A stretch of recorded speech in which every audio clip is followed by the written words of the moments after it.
So we're going to go ahead and get started. We will be sharing the recording of the conversation with everybody. But we are incredibly privileged to have Nate Vogel joining us today. Nate is, in my opinion, one of the greatest enablement leaders on the planet. He's the enablement leader behind some of the biggest brands and the fastest growing technology companies on the planet. He helped build Tableau, which had an incredible exit to Salesforce. He helped build the enablement function at Databricks, which just raised at a $100 billion valuation. Gong, which is one of my personal favorite software companies. We use Gong internally at Arist, and now at Pigment, where Nate is building a really, really incredible enablement function there. So, Nate, thank you for joining us. Super, super excited to have you here. I'm going to pass it over to you for a quick intro to get us started. And essentially, in terms of the structure of the conversation for everybody, we'll start with some quick intros just to share context on Nate's background and my background. We'll set some context for the conversation. And then we're actually going to go step by step. We're going to talk about what creation looks like. We're going to talk about what needs analysis looks like. We're going to talk about what delivery looks like and what measurement looks like in the enablement stack of the future. So it's going to be an awesome conversation, a lot to cover in about 45 minutes, and we'll leave some time at the end for questions as well. In the meantime, as you're joining, again, please share where you're calling from, what you do, and your name as well. So Nate, I'll pass it over to you for a quick intro, and then we'll dive in from there. Yeah, Michael, thanks so much for the nice compliment too. I absolutely love this profession being in enablement. 18 years as a sales leader, and then started in enablement at Tableau 2012 and had the honor to, build that as it scaled. So started with 3 enablement people. So I see a bunch of the guests on some large companies here that we have, but also if you're a 1 or 2 or 3 person enablement shop, I can surely relate, or instructional designer or sales leader. But I had the honor to build that up to 80 enablement professionals over 9 years. I thought that was big until Salesforce acquired us. And so they had 300 people at the time when they acquired us, and had the honor to work closely with Dan Darcy, who was running Salesforce Enable at the time. So yeah, as you can see on the right, thank you for those nice pictures here. So of course, love data. That's from my Tableau background. Love coaching. That's my son in the front there, number 30. And I love advising and teaching. So not only have done great enablement at some marquee companies, Tableau, Salesforce, Gong, Databricks, Pigment. By the way, I don't, lots of teams supporting me on some of the content that I'll show. Obviously, my beautiful family here. But one of my other parts of the work I do is I'm an advisor at the University of Washington here in Seattle's business school. They actually have a sales program. And so I'm on the advisory board there. And so there's me being in the classroom last year. So anyways, but honored to join you, Michael, and thanks for being such a great partner. And we've known each other now for a few years. And also I'm honored to be an advisor with you now too. So fun to serve together. Likewise, yeah, I've for context, I've admired Nate's work ever since I started Arist, and Nate was one of our earliest believers. I think we first spoke maybe three years ago. That's Um, right. Nate has an uncanny ability to see the future well before it happens, which is one of the reasons why we wanted to host this session. Because Nate kind of has great visibility both into what the future looks like, and then some of the really complicated questions that we need to answer about how do you measure things, right? How do you create things quicker, et cetera, and how the enablement function evolves in general over time. So, Nate, beyond excited to have you here and excited to Of dive into course. the conversation. Just some context. My name is Michael. I'm our co-founder and CEO. For those of you that I haven't met, started Arist about 6 years ago as a way to deliver learning in war zones initially. And then today, Arist is the leader in AI for enablement. So we help some of the world's largest companies, many of which you all have heard of, companies like Novartis, Ecolab, et cetera. We help them rapidly create hyper-personalized training and enablement using AI. And then we deliver it where people are. Tools like text message, Teams chat, Slack. Our ultimate focus is how do we give every rep the exact right information at the right place at the right time? And how do we use AI and learning in the flow of work to get there? And we've been very lucky to, be one of the fastest growing companies on the planet in this space. And one fun sort of tidbit is that I'm 26, and at 26, I'm the youngest CEO of any enterprise learning or enablement company globally. So it's been a blast. We have like the best team on the planet. And it's been really, really fun to sort of build an AI company in this space at this time. I think this is really the moment for enablement. So couldn't be more excited for the conversation. Before we start, Nate and I, as we were prepping for this conversation, we're chatting about how AI is affecting enablement so deeply that what we really need to do is step back and unlearn everything, right? Because everything about the way that we've created content, delivered content, measured content has been tied to legacy approaches. And as we think about AI, we really need to rethink things from first principles. So, Nate, any comments here about sort of the need to unlearn anything and what frame of reference people should have as they're entering the conversation? Yeah, I think, and kudos have been blessed again to work at such great companies. Gong was one that I really started realizing, wow, AI is going to potentially change everything. And kudos to Gong. Um, they were ahead of the AI. They actually built Gong with the AI in mind. So I think they were way ahead of where most companies are today. And this is especially, Michael, I'm so happy that I went out of 3 years ago and said AI is going to change everything. And man, I had no idea potentially how right you and I both were on this. By the way, I'm also happy that it's changed dramatically, because I would look probably like an idiot 3 years ago, come out and saying this is going to change everything. So I think for the panelists, including even the advice I share, I think, it's a good point of view, but everything is changing. And I'll have some, good examples of what I mean by that. Even looking at how I used to view people management as far as a leader of enablement teams, now I'm adding tools to that. So I'll go a little bit more in depth, but for all the folks that are listening, we need to learn together. We basically need to unlearn everything we've learned so far, because the way we're thinking about teaching and educating, especially in the future, really is changing. And so we'll obviously dive deeper into that. Yeah, 100%. I think one other thing, to keep in mind as we before we dive into the conversation is, what the role of an enablement professional is in this time and place and age, right? Because really, from our point of view, the role of an enablement team actually elevates significantly with AI, right? Because the need for sales reps to be able to, sell the latest product, speak against the competition, follow the new methodology, all of these things are getting way, way faster and things are changing so much more rapidly. And enablement is really the only way that most revenue organizations can adapt and create this type of change, right? So just something to keep in mind. And Nate, I'm curious to hear your thoughts on this as well. But you know, I highly recommend for everybody on the call, kind of from first principles, think about the fact that it is your job to help the organization and to help reps change and adapt to change. And so, that speed to change is going to matter a lot, and you're going to be in the driver's seat. Awesome. So let's go ahead and dive in. We're going to start sort of step by step here, and what we're going to do is we're going to talk about like how do enablement workflows change, and what will enablement look like in 2026. And we're going to kind of break it down into sort of every component of the ecosystem here. So let's start with creation. And happy to share a little bit about sort of how we think about this. And Nate, really curious to get your feedback here. I guess before we dive into this, just kind of setting the stage. This is what the enablement workflow looks like today. So any enablement leader on the call is familiar with this. This is really what it looks like broken out, right? Today, you have to go from identifying the need, right? Whether that's an executive stakeholder identifying a need, your data identifying a need, et cetera. You have to do needs analysis, tons of interviews, tons of creation, referencing, verification, legal review, personalization for different teams, translation, localization, et cetera. It's a very long and complicated process. This is what you all execute every single day. This process today can take upwards of 40 weeks. It's a huge amount of work. Every time you launch a new, competitive sort of like sprint, every time you launch a new feature, a new product, a new methodology.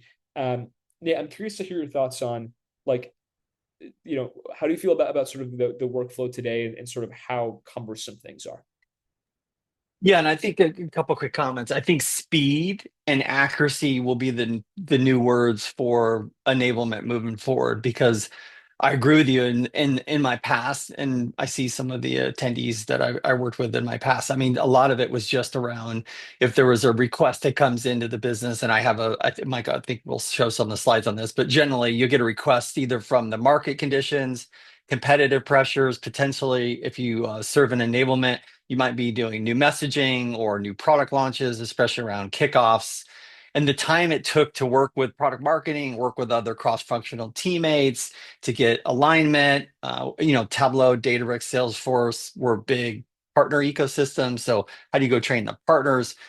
It took a while. Now, the good news, if you built it and built it with some analysis and data behind it, you could really assess how it's going. But now speed and accuracy. So there's a lot of things you can do with AI, and we'll talk about this, that you can get, pretty up to I don't want to say speed again, but you can get, really use AI to move, but how accurate is it? And so we'll talk about that. But this slide surely is a great visual. And by the way, I think still a lot of companies are still in this mode for new compete playbook, or new ask from the business. How many weeks does it take to actually get up and running? And I know we're going to talk about it. Yeah, 100%. And I'm curious to hear from the audience how many weeks it takes today. If you have a request from your CRO, how many weeks does it take to sort of build a playbook, deliver it, translate it, personalize it, get it out to people? So I'm curious, and this data will not be publicized. This is a safe space. Feel free to share in the chat how long this takes today. Because I think to Nate's point, speed is going to be a core metric that we're going to sort of focus on as we think about the enablement stack of the future. So don't be shy. Please tell us how long it takes to sort of create and deliver enablement today. Um, you know, at Arist, and we're going to talk a little bit about sort of the AI work that we're doing, simply because that's sort of the primary AI work that we have purview and visibility to. A lot of what we spend our time thinking about is how do you make this instant, right? And how do you make this shorter? And I'm not going to dive into this slide too in depth, but one of the things that we've learned is that AI is able to help very, very significantly in terms of making workflows dramatically shorter, right? One of my favorite examples is that, at Novartis, they went from delivering one program every 4 to 6 weeks to being able to launch a new program every 4 to 6 hours. Their team launched 140 programs to their reps in under 6 months and got 70,000 enrollments, right? So that's just kind of a good example of like when properly used, AI can abstract literally this entire ecosystem. And it's really, really interesting how much when you actually fully apply AI, you can literally automate like most of this process. Nate, I'm curious, where are you seeing teams have the most success with adopting AI to drive speed, and how do you think about sort of the early stages of adoption and testing here? Yeah, and we've talked about this too: push enablement versus pull enablement, and trying to meet people where they're at. And this is probably mistakes made in my past, but if you look at some of the data, McKinsey Consulting talks about 70% of large transformational strategic initiatives usually fail. So think standard product launches or large initiatives. I remember even meeting, and I spent a lot of time with the CROs that I serve, but I remember meeting with Ryan Longfield at the time at Gong. And when I was running enablement at Gong, we were using this statistic, and Ryan had like 5 big initiatives for the year. And I said, well, Ryan, according to McKinsey, 70% of these are going to fail. And he looked at me like, that none of them could fail. And I was like, well, you're saying that Gong is better than every data point out there? So we kind of laugh, but like, I do think many things are launched, but how do you truly change behavior? Whether it's my 14-year-old or my own learning, everyone potentially learns a little bit different way, but this push pull enablement where you can meet people where they're at, I think is a great trend. You've been talking about this, and kudos to your whole company of really building the software in this mindset. But this idea that if the 70% or 75% of what you like today, you listen to today, 75% of you that are listening won't remember much of what we talked about. But even if you don't do anything to actually influence the behavior, like in other words, you take something from this webinar today and implement it within 24 hours, then more likely the behavior change won't happen. So I love this concept of taking, weeks and weeks to roll out a program where you can potentially tailor it. This is the beautiful part of AI, where you can take bite-sized training and enablement, push it to where people are, depending, what if they're a new hire? Maybe they don't get this content like a seasoned person at your company. Everyone learns a little bit differently. I'm Michael, you know this, real visual. So when we talk, I need images, where yet others are a little bit more auditory, or potentially they need to go take some time to reflect on their own and come back. So my point is, I think this is the great part that I think you all are leading by example, and surely as an enablement professional, we'll try to do, and I'll share a few examples on that. Yeah, totally. Yeah, I mean, I think what's interesting about that stat about 70% of initiatives failing is that so many initiatives fail because they and so many transformations fail because they never get off the ground, even just content wise, right? Like there's a company that we worked with where they uh, they were launching a major product, and the enablement was 6 months behind the product launch, right? And so what happened is like the product launch failed in large part because like people just like on day one the product launched and people weren't properly enabled, right? So I think the table stakes here are like how do we just get content out on time, right? And I think that that's where AI can help a lot. I think two bottlenecks that we've identified that have been super interesting are one is needs analysis. This is where we think agents are going to be incredibly effective. This is actually a sneak preview of one of the agents that we're building. Other companies are likely building similar tools, but um, one of the things that we find interesting is that today a huge barrier is just getting all the subject matter experts in the same room or getting time with all the subject matter experts and interviewing them, right? And surfacing what the gaps are, what people need to know. Today, this is done manually, and this can sometimes take weeks or months, right? What we're really excited about is in 2026, agents like this one will be able to do all of the interviews live using AI with every individual. And you can interview hundreds of people or thousands of people at once using AI, figure out exactly where their knowledge gaps are, and then create hyper personalized content. So I think the needs analysis piece will get way faster, and agents will become true partners, right? They'll flag where gaps are and will help direct where you as an enablement team really need to focus. So we think that this like a huge part of launching on time is actually like the needs analysis component. And then from there, I think the creation process will become fully automatic as well, right? So in this case, this is a good example of how like an Arist agent can build courses automatically, build lessons automatically for you, and personalize them. And so from what we get really excited about is that agents, especially as they come to market in 2026, will become nearly perfect at abstracting away all of the creation and needs analysis, right? So I think what that means is that for enablement professionals, the focus is going to become a lot more strategic. Nate, I'm curious, as these things become abstracted and as the needs analysis and interviewing and SME engagements become abstracted and as creation becomes abstracted, how is that going to shift the role of the enablement team? And what are your recommendations for enablement teams that need to make a pretty big transformation of people not creating content manually anymore? Yeah, a couple of quick call outs. First of all, kudos to the Databricks team. I got lucky to inherit a lot of that when I joined, and they were, they're now helping companies really with their data and AI strategy. But I've always said, the data is the gold. And so you think about companies' assets, their IP, intellectual property, many of the content pieces, and Databricks did this amazing job. They actually took the content, put it into Databricks' own large language model. We called it Ian the bot, but basically taking all of this content and this this bot or this potential agent could role play and practice personas. I see Jorge's on the call. He created even what's called Brick Bite at Databricks, which is this micro lessons and learnings. I mean, it's world class. Pigment is doing the same thing because now we're actually launching Pigment's own agent within their platform.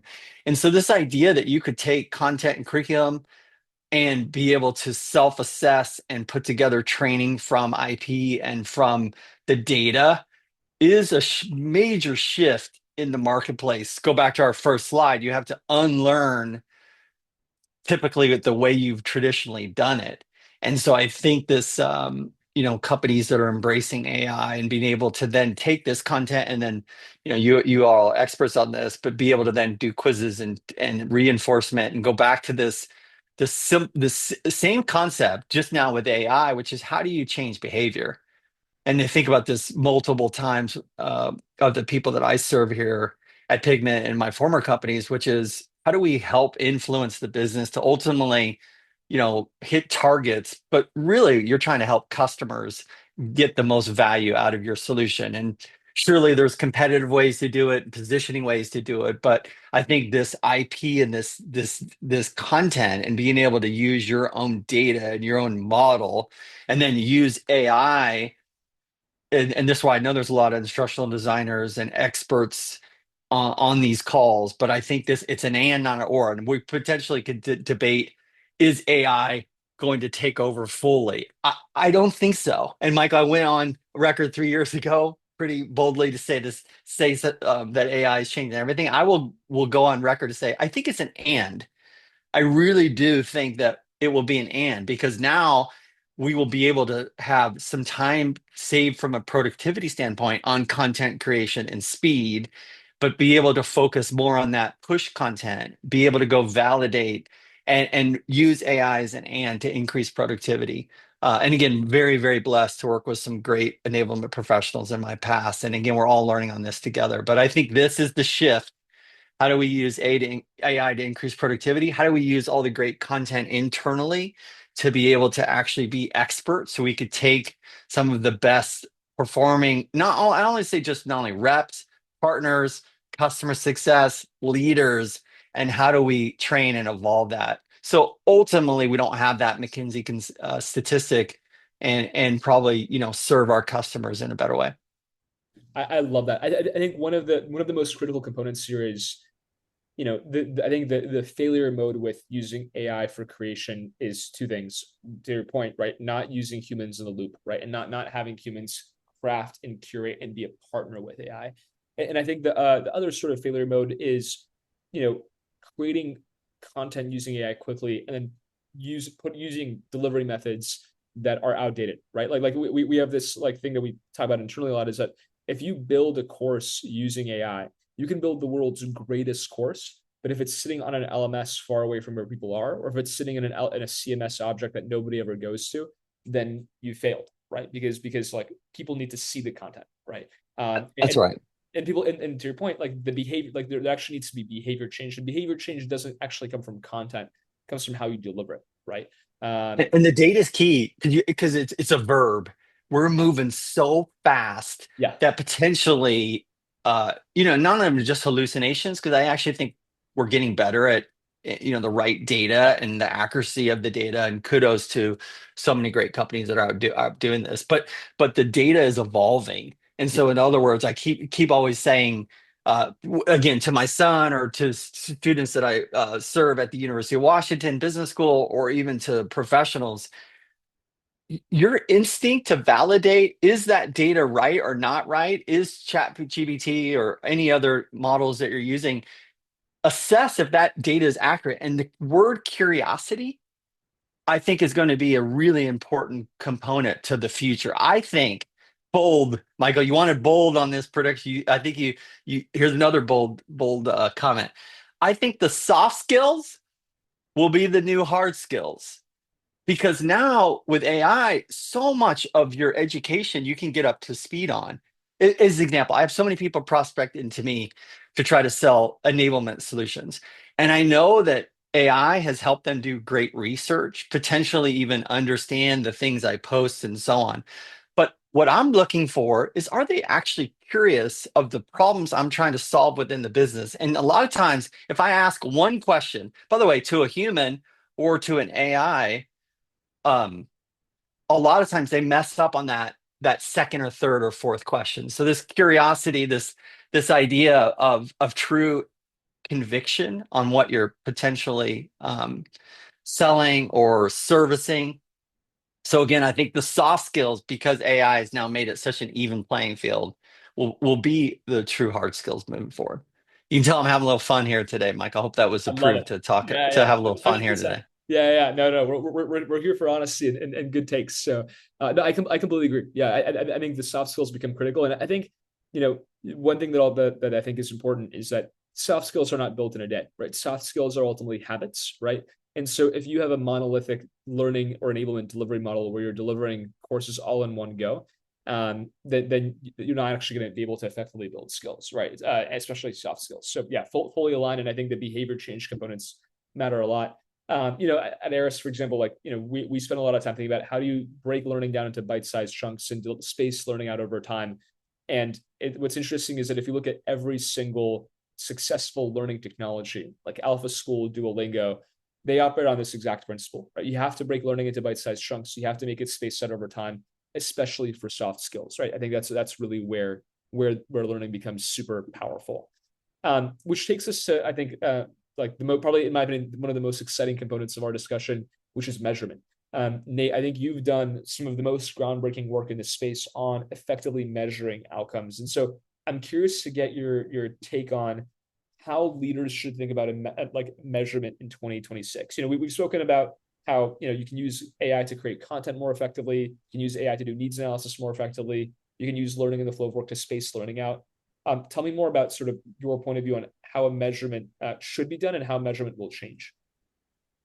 Yeah, Michael, I will just kind of a warning. These are slides I've used internally. You could see it's not fully edited for a podcast. We even debated, do we give you all to creative freedom to make this visually better? But this, I wanted to be authentic. I mean, these are slides we're using internally here at Pigment. I use them at Databricks and Gong and Tableau and Salesforce over time. I think I have a couple that I could show you. So this is surely not marketed. And also just a couple warnings up top. I mean, to me, this is like more the ROI or enablement scorecard, and this is very much in motion. I will go out and say that my thinking around AI and the tech stack for the future is it's a verb. I mean, the beautiful part about innovation right now, it is unbelievable. Not just your company, not just pigments, not just Databricks. I just go back to my past, but I look at Tableau, I look at Gong. This literally new features that are very valuable launching almost weekly, if not monthly. So my first comment, by the way, was you're staring at the slide. I have a head count slide of people that are on my team. I have a tool slide, and now I've merged them. So I'm looking at headcount and tools the same way. I have one-on-ones with tools every week, just like I have one-on-ones with people every week. So that's the shift. That's the mindset, first of all. And this is just a framework that I've used in the past. Again, you could see there's probably mistakes in spelling, but this is authentic and raw. Maybe we'll give your team a creative juice to work with this in future efforts. But as I said earlier, there's an intake. So on the far left of the screen, there's market dynamics, acquisitions, new sales methodologies being rolled out. There's dashboards, Tableau, Pigment, where you're actually seeing insights. There's AI tool rollouts. And then we typically go through this framework of, okay, how do we think about content adoption and business impact? Content, as we just talked about it, there's, you're measuring CSAT and sentiment. You're seeing what's actually potentially in an LMS. We're a big role play, so we've been using Udemy here at Pigment, Udemy at Databricks, but this idea that we can actually use AI to let and put the data in the model, let reps, and I say this all the time, I just want them to be 25% better before they meet with their leader. Just use the model. Obviously, that's a verb, something we consistently make sure that the model, but we're seeing really good work here. By the way, there's other tools on this slide that are going into role plays. So it's like, again, these are the tools, the tech stack that I've chosen and our team has chosen, but it doesn't mean it's fully accurate for everyone else. I'm a big fan of measuring confidence. Like, Michael, we could have measured people's confidence before this webinar, after this webinar, 30, 60, 90 days, and you get some really good insight. Kudos to the Databricks team. They measured immediate relevance. I love that. So you asked so we could ask, for the folks on the call, how immediate is this content relevant that you can apply? And then, I'm a big fan. I've had your name on the slide for years, so this is not give me some more shares or something. I'll put it way up top or something. I'm kidding. That's a joke. Hopefully everyone knows that's a joke. But I'm a huge fan of what you do because you take content and reinforcement. That's why I've been promoting your company for 3 years. And then was this change adopted? So this idea that we use Gong. I mean, I still haven't erased my Gong tattoo. I still think it's the best platform out there to measure impact post training. And so, we're a big Gong shop here at Pigment. We really love analyzing and getting insights to, like, is the change actually happening or not? We're seeing that right now as we speak. We rolled out new messaging in Paris at sales kickoff. We see a big adoption on multiple of the differentiators. One of them we didn't see adoption on. So we're going back to talk with the executives and product marketing on how we could tweak that. And Michael, to your earlier point, speed. We probably could have done a better job getting push content out to the field faster. So that's on my leadership. But how do you objection handle or demo? We're using Consensus, another great tool. There's great technologies out there, the traditional seismic and HighSpot, which I'm a huge fan of seeing collateral in the field, so you can see what your customers content as far as what they're opening, what they're forwarding. New companies like Letter, big fan of them. Letter AI, they're doing some really cool things with their technology. And so I'm starting to get more involved in them, and they're using agents, to your earlier call out, to do some good work. And then ultimately, most important on the far right, this is really our scorecard. How do we show ramp time, win rates, decrease in churn, pipeline velocity? How is our customers being educated? And by the way, sometimes this is not good news. Win rates potentially go up, but our churn, we need to improve. So one of the things that I remember at Gong when we rolled out enablement, we were traditionally doing enablement for customer stories, which makes sense. Most companies do this, where you tell stories about customers that use your technology. But Gong has a really good job, has done a really nice job on integrations. And so what was interesting is when we started talking about integrations to customers, we actually won 11, 12% more, and we decreased churn about 8 to 10%. Ironically, and the feedback we got was we were talking too much about Gong, and what we should have been talking about is value and the integrations that Gong, and we saw, win rates. So sometimes that's part of our job too, is it's not all good news, is my point. Listen, I'm really proud of this slide. You can see there's some spacing mistakes and some of things like that, but this is what we're trying to do to ultimately showcase, learnings and business impact, behavior change, and ultimately showcasing value. And warning, it's in motion.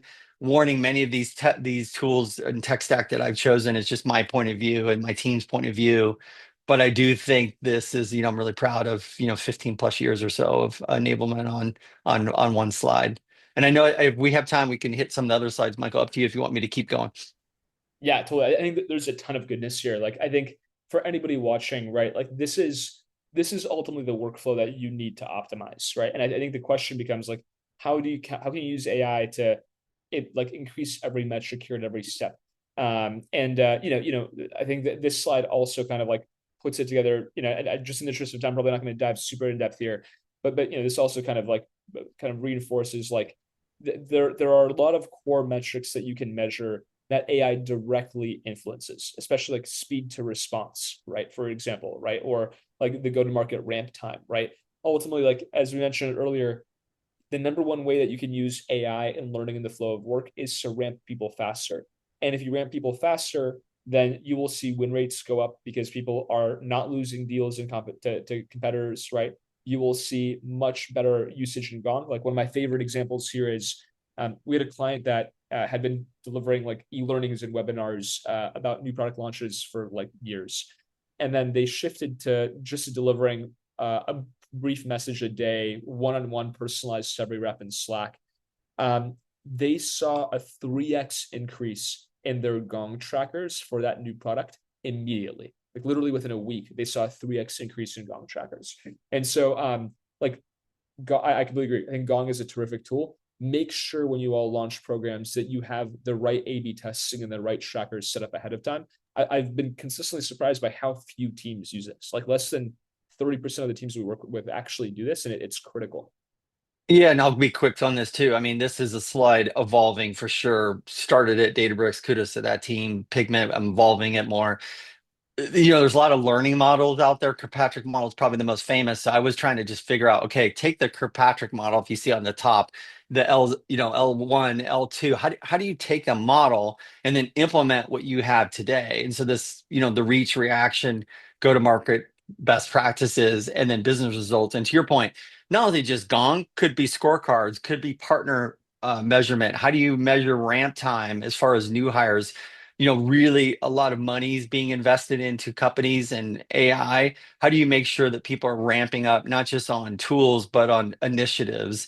And then another mistake made, but it's the bottom bar was a really important one, which is how does enablement show up? Because there's tools, there's other cross-functional teams that are part of this overall launch. I've always said, you win together and lose together. I think that's even more important as we evolve because now all of the tools, all of the programs, all of the marketing, all of the executive programs and initiatives, all of the partner plus partners. This all ties together. But I think this is a really good framework, taking kind of the Kirkpatrick model and then implementing. And by the way, I've shared this slides with other folks, but I was at the Sales Enablement Collective this year. Enablement professional came out to me and it's like, your slide helped me get promoted. I wasn't using and showcasing how to prove ROI and how to prove, really good business impact. So when I hear those kind of things, I absolutely love it, and means that most people don't have to make the same mistakes that I've made. Yeah, love it. Hopefully that was helpful, Michael. I'm sensitive on time and I'm kind of looking at the chat a little bit. No worries. No, no, all super, super helpful. I mean, super, super interesting. And I think for everybody on the call, we'll share these slides after the chat. But I think these slides are, and this is a great measurement framework for like how enablement actually measures as it relates to ARR lift, right? But like I think Nate has spent so much time thinking about how you actually measure everything, and as you implement new tools in 2026, measurement is absolutely imperative. Michael, I got to hit this one too. Now, listen, my wife's a fashion designer. I tell her sometimes when I show this slide at events, I feel like a model because the cameras come up, but I realize they're not taking pictures of me, although I think I do some good fashion, but they're taking a picture of this. By the way, this is just a simple slide. Kudos to Gong. And many people worked on this. This was about 30 hours of work. One of the top questions I get from other enablement leaders is, how do you prove ROI? How do you actually get a head count approved? And so this was work that we did at Gong, and I'm so proud of it because it's, up top initiatives for company KPIs, but then how do you showcase productivity? How do you showcase ARR along with churn? And then how do you take your enablement pillars on the bottom, leading and lagging indicators, to have all of these metrics so ultimately you can prove, is enablement to invest in more, and potentially get additional headcounts because you can have business impact. And so again, kudos to so many people that helped work on this. But this is, things I'm really proud of, because this is, really, really tactical, and anyone on the call can take this and share this. And more importantly, I think this is a great profession, the enablement profession. I think this showcase really strong business impact. Yeah, 100%. Yeah, love it. Folks, we have just a few more minutes left here, so let's go ahead and kind of tie it all together. One thing on the analytics side is that a big focus of Arist is actually helping, sort of track data and track impact. And one of the things that we've been focused a lot on is, how do we help organizations run very, very rapid and structured A/B tests? And how do we use AI to filter through all of your interaction data to pull out, are reps taking the actions that we need them to? Are they engaging in the content? What are we hearing in terms of knowledge gaps, et cetera? And AI can be an incredible assistant at helping you build super effective data reports for your senior leadership, right? So this is something that we're incredibly excited about and that we're launching in Q1 of next year. And I think for our clients, we've seen like some incredible data about business impact, right? Some incredible data about time to launch, right?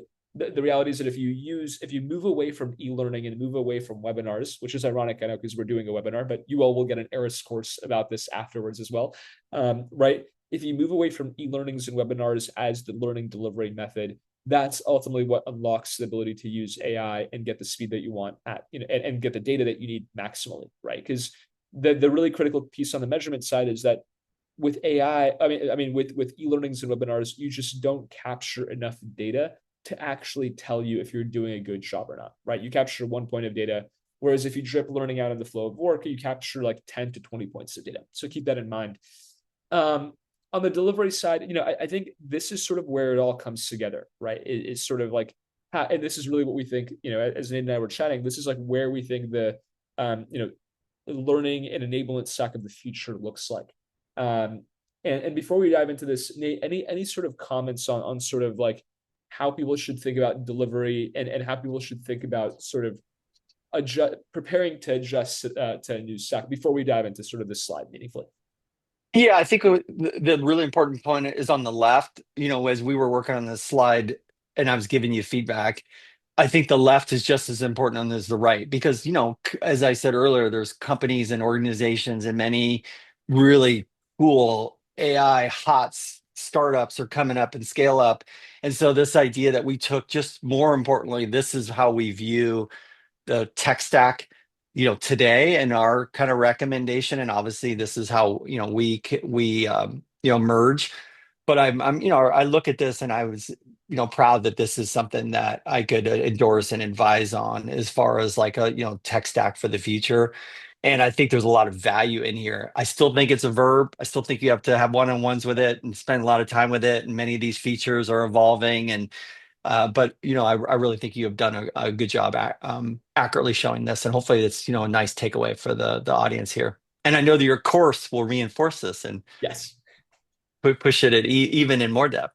100%. Yeah, I think this is really how we think about sort of the future, right? Is today all of the effort for most enablement teams is in the pull, right? Is in creating content for Highspot, for Seismic, for MindTickle that a rep can go in and pull when they need, right?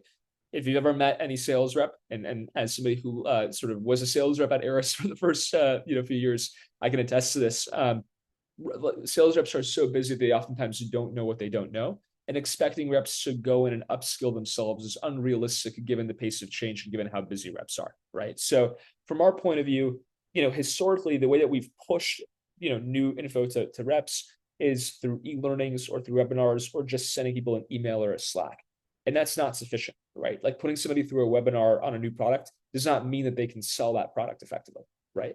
And that's why like certifications oftentimes fail, right? Because reps like are not properly trained. And so the way that we think about it is that you have all these incredible AI practice and coaching and simulation tools. Gong has some incredible products here as well. Udemy does too. Like that's good for getting somebody from like 10 to 100. That's good for the last mile. And pull resources like Seismic or Highspot or MindTickle. There's like a million tools here, or like an LLM like OpenAI or Glean. That's great for when reps need to pull content. But this is like practice is like 10% of the battle, and pulling is like 20% of the battle.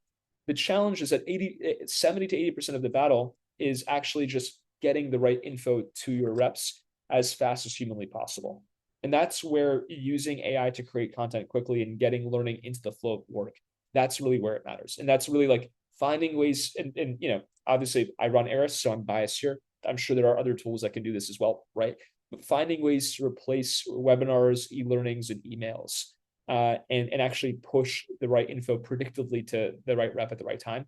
That's really where the magic is from our point of view. And that's really where we've seen enablement teams have the greatest shift and impact.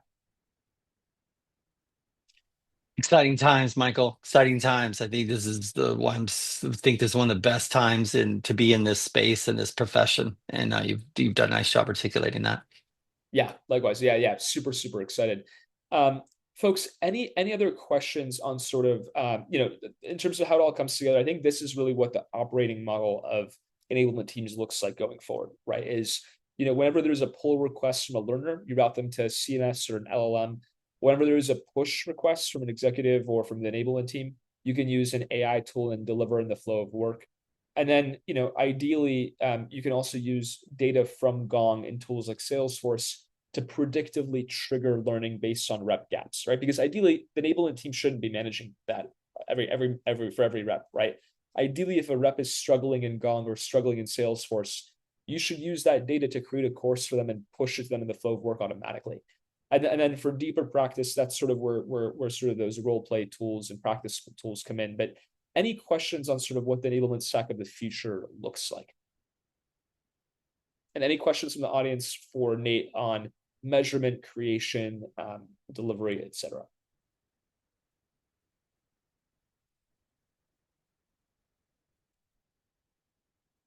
Awesome. Wow. Okay.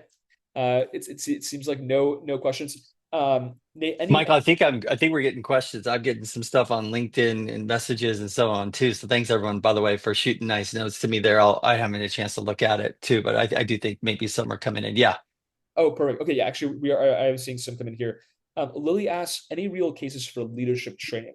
I on the Arist side, yeah, many of our clients use Arist for leadership training. I think to Nate's point about soft skills, like you build soft skills and build good leadership capabilities through consistent practice over time. So we've seen great use cases for AI and learning the flow of work. But Nate, I'm curious to hear how you think about the evolving role of leadership development from a sales Oh, It's huge. In fact, when some people say to me, "What's your top mistake you ever made in enablement?" This is what I say. We did too much enablement to rep versus enablement to manager, manager to rep.